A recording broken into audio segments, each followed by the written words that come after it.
Do të vazhdojmë të qëndrojmë tek bletaria, pasi pranvera është një nga periudhat më të rëndësishme për këtë disiplinë. Në këtë kohë kur natyra zgjohet, lulëzimi shtohet dhe bletët hyjnë në ritmin më intensiv të punës, kolonitë forcohen dhe rritet prodhimi.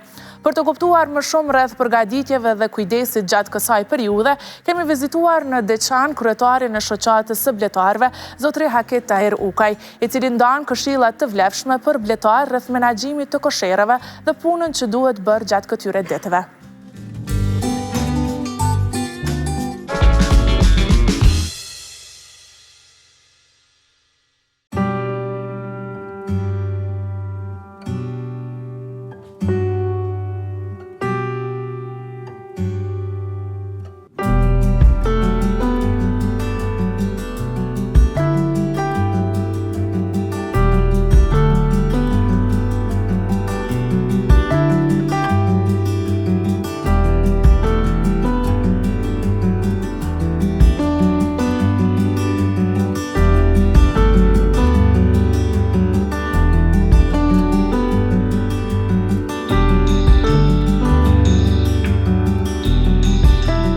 Jemi këtu në fshatin Raushit me kryetarin e shoqatës së bletarëve të Deçanit, Haket Tahir Ukaj, i cili ka më tregu për punën që bëhet tash në këtë sezon. Faleminderit shumë për kohën.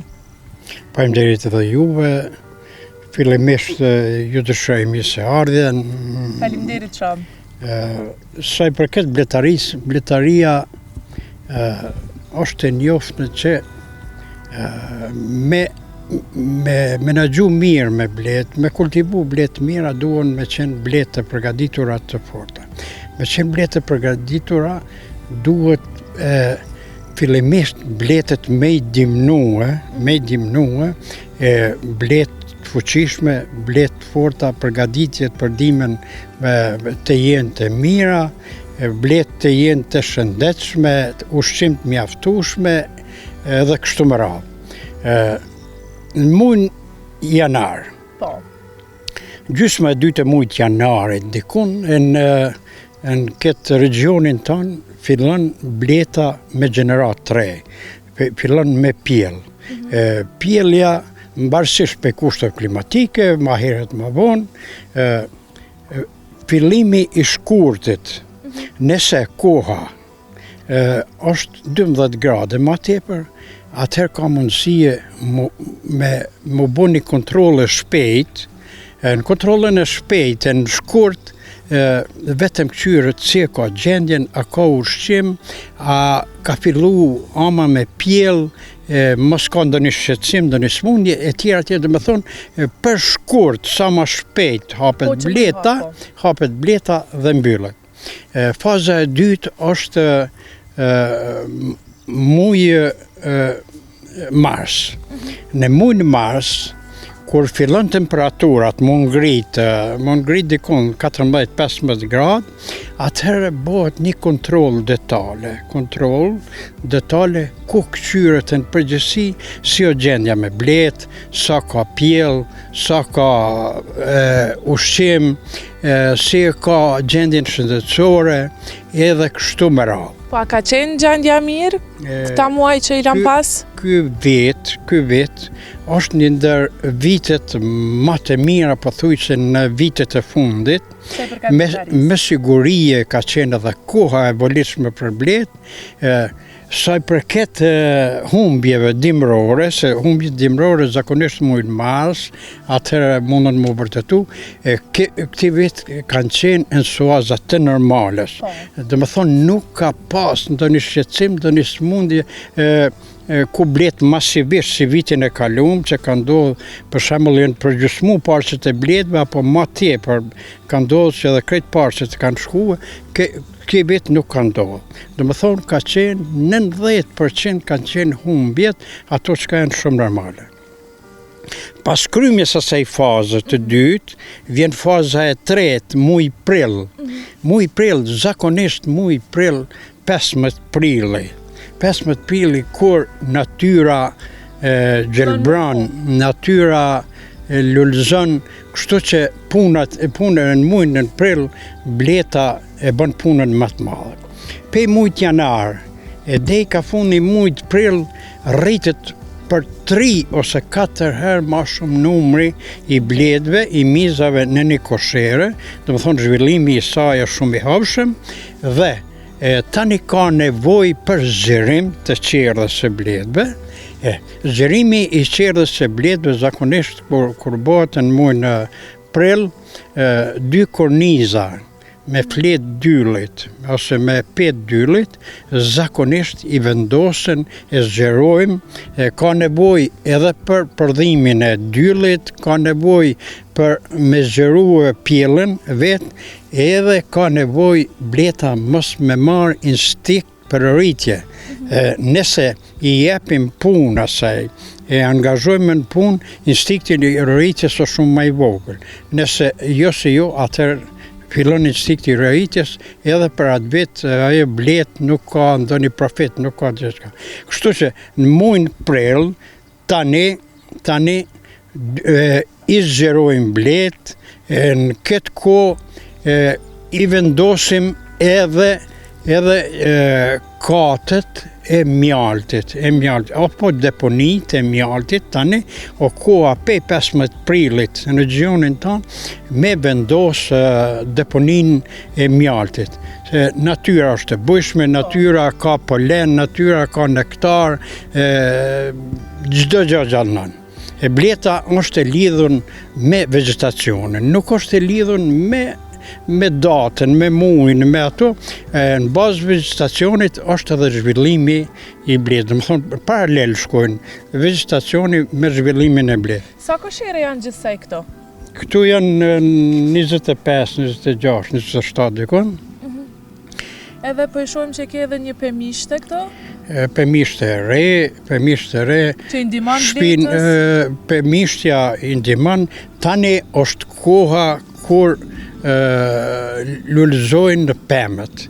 Dhe më thonë, pemet, sidomos molla, dardhat, kumbullat, fillojnë pej 15 prillit me lullëzua, edhe bleta ka ushqim mjaftueshëm, e ka mundësit reale për mu zhvillue, mu përgadit për kullosën kryesore, ne që i thojmë akacea apo bagremi që është i njoftën, si merret si kullosë kryesore për bletari.